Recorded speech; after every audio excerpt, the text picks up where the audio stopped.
What's going on, everybody? Josh Engleman here for Stokastic.com, back again with my NBA DFS contenders on DraftKings for Thursday, October 31st. Happy Halloween, everybody.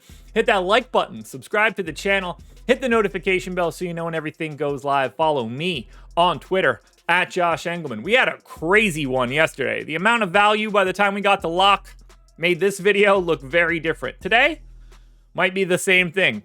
Lots of back-to-backs, lots of Q tags, and whatever the hell we want to call the Memphis Grizzlies. But for right now, Kyrie Irving is sitting at the number 6 spot, just outside the top 5. Who will be my favorites? My top 5 plays for today?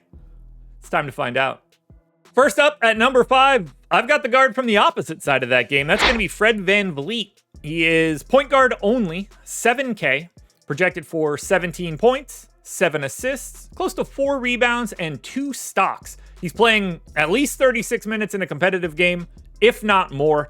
His price tag is a little low for what we've got here. I think the value is incredible. The only downside to VanVleet is that he's point guard only.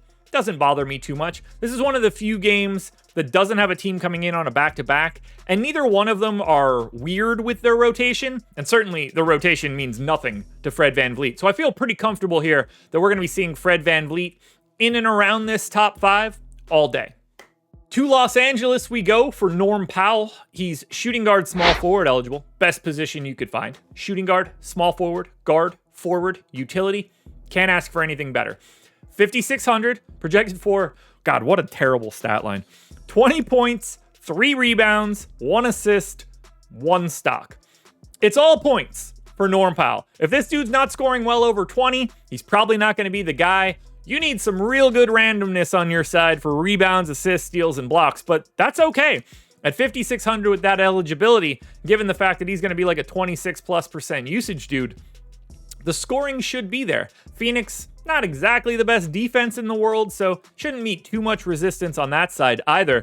I'm just expecting a big thing from Powell because they don't really have offensive players. It's him, it's James Harden, sort of Kevin Porter Jr. off the bench, and that's kind of it. So if Norm Powell has the free reign to shoot as much as he wants to, I'm going to take my chances on him on a 4-game slate. Jeremy Sohan in at number 3, taking on the Jazz. Should be a good matchup. San Antonio, though, a little bit of a question mark. It is a back-to-back. Not out of the realm that we don't see Chris Paul. Not out of the realm that we don't see Victor Wembanyama. Either way, Sohan's playing really nice minutes so far. Power forward only, 5,800. Projected for 15.5 points, 7.5 boards, 3 assists, and a stock and a half. He's just a full part of this team. He's playing, 30-plus minutes a night. Could have a little bit of a higher offensive ceiling depending on who ends up in or out for San Antonio. But even if he doesn't, the price tag is very manageable for this slate size. He's going to be pretty heavily owned today on DK. I have no problem at all eating that ownership. I wish he had a second position, but he kind of is just power forward only at this point. If he had small forward, he'd look even better. The second of 3 Clippers in my top 5 is Ivica Zubac. Boy, oh boy, is he priced incorrectly on DraftKings. He's 6,500. I think he's $1,000 more expensive on FanDuel. I have him 32% optimal. Center only, 16 points, 11.5 rebounds, 2 assists, 2 stocks. He's playing like 35 minutes a night. I have absolutely no idea why he's priced like this. It makes no sense to me. Dude is playing massive minutes. They don't have a lot of talent on this team right now, especially with Kawhi Leonard out. Ivica Zubac is the second best basketball player on the Clippers. You need to play him a lot. It's pretty rare that a guy with the talent of Zubac being the second most popular or second best player on a team is 6,500. Why is this dude not over 7K? If he's playing 35 minutes a night, I guarantee that he will be soon enough. So today is the day that you got to grab that value. We're not going to get this salary for long unless Zubac's minutes start coming down. I don't really see any sign of why that would happen. No one should want to play more Mason Plumlee. So Ivica Zubac, if he were any other position, he might actually be number 1. Center just limits you a little bit. You only have 2 eligible spots. That's why his teammate's number 1.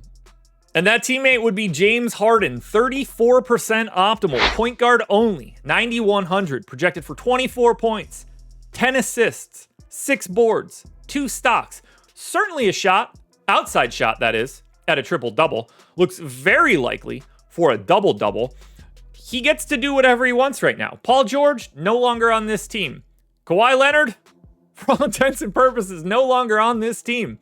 Everybody else in the starting lineup doesn't shoot, other than Norm Powell, obviously. But whether it's Mann out there with him, Derrick Jones Jr. out there with him, Nick Batum out there with him, Kai Jones, anybody you want to name for the Clippers outside of Norm Powell and Kevin Porter Jr. Everybody else is like a 13% usage dude. Harden runs the show. His usage rate is up massively over what we've known lately because of these stars being out and no other talent around. He dominates the ball on offense in both ways. He's either going to score or he's going to be the guy setting people up to score for the 35 or 36 minutes he's going to be on the court. Whether it's DraftKings or FanDuel, it doesn't really matter today.